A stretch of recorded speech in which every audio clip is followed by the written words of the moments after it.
Hello everyone, my self Siddharth Singh.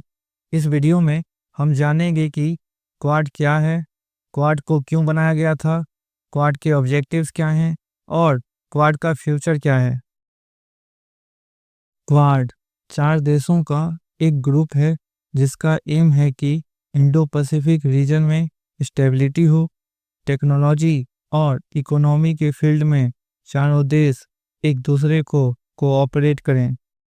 America quad group का सबसे powerful country है जिसकी इकोनॉमी और मिलिट्री स्ट्रेंथ सबसे ज़्यादा है।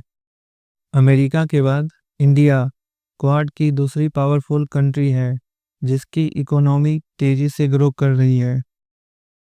क्वाड ग्रुप का तीसरा कंट्री जापान है जिसकी इकोनॉमी लगभग इंडिया के इकोनॉमी के बराबर है, लेकिन मिलिट्री स्ट्रेंथ में यह बाकियों से कम है।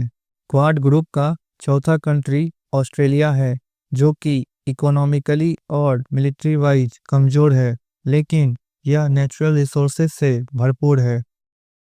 अगर हम बात करें क्वाड के हिस्ट्री की, तो क्वाड ग्रुप का आइडिया 2007 में जापान के पूर्व प्रधानमंत्री शिंजो आबे ने दिया था। ये एक विजनरी लीडर थे और हमेशा आगे की सोचते थे। इन्होंने यह समझ लिया था कि चाइना आने वाले समय में इकोनॉमिकली एंड मिलिट्री पावर बन के उभरेगा, इसलिए इंडो पैसिफिक रीजन में चाइना को काउंटर करने के लिए एक ग्रुप बनाया जाए। 2007 से 2017 तक क्वाड एक इनएक्टिव ग्रुप बन के रह गया था। उस समय के यूएसए के प्रेसिडेंट बराक ओबामा का क्वाड में कोई इंटरेस्ट नहीं था। ओबामा का यह मानना था कि फ्यूचर बिलोंग्स टू चाइना, इसलिए वो चाइना के साथ मिलकर G2 बनाना चाहते थे। G2 यानी कि ग्रुप ऑफ 2, जिसमें केवल यूएसए और चाइना हो। वहीं दूसरी ओर चाइना ने रसिया के साथ मिलकर पार्टनरशिप कर लिया और ओबामा का यह डिसीजन एक जियोपॉलिटिकल ब्लंडर साबित हुआ।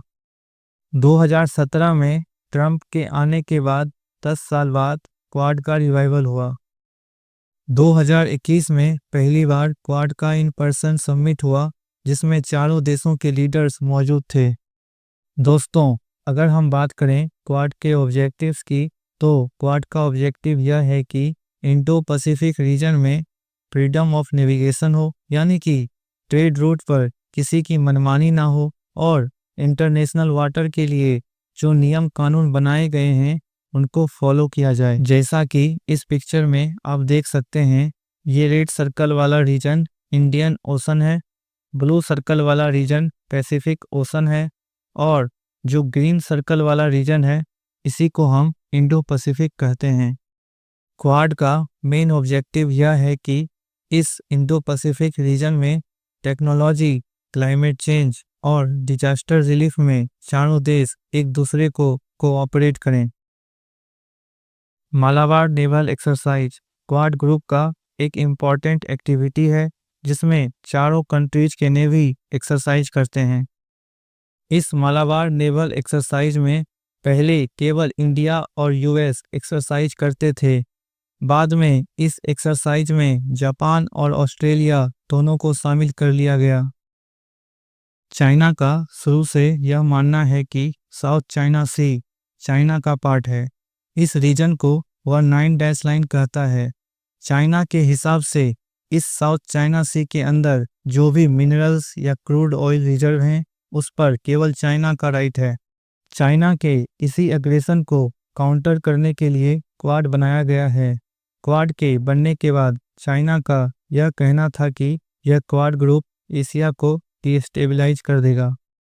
अगर हम बात करें इन चारों देशों के पर्सनल इंटरेस्ट के बारे में जिससे ये क्वाड ग्रुप में हैं, तो इंडिया और चाइना के बीच में बॉर्डर डिस्प्यूट है, इसलिए चाइना को काउंटर करने के लिए इंडिया क्वाड का पार्ट है। यूएसए एक सुपर पावर है, वह यह नहीं चाहता है कि चाइना फ्यूचर में कभी सुपर पावर बने। जापान और चाइना के बीच में सेनकाकू आइलैंड को लेकर डिस्प्यूट है। हाल ही में ऑस्ट्रेलिया और चाइना के रिलेशन बिगड़े हैं। दोस्तों, अगर हम बात करें क्वाड के फ्यूचर की, तो रिसेंट टाइम में हुए चेंजेस के कारण, जैसे कि इंडिया चाइना के रिलेशंस में हुए डेवलपमेंट, जापान और चाइना के बीच सेनकाकू आइलैंड के डिस्प्यूट को रिजॉल्व करने के लिए दोनों देशों के बीच में हुए मीटिंग्स, ऑस्ट्रेलिया और चाइना के बीच ट्रेड में ऑस्ट्रेलिया ज़्यादा प्रॉफिट कमाता है।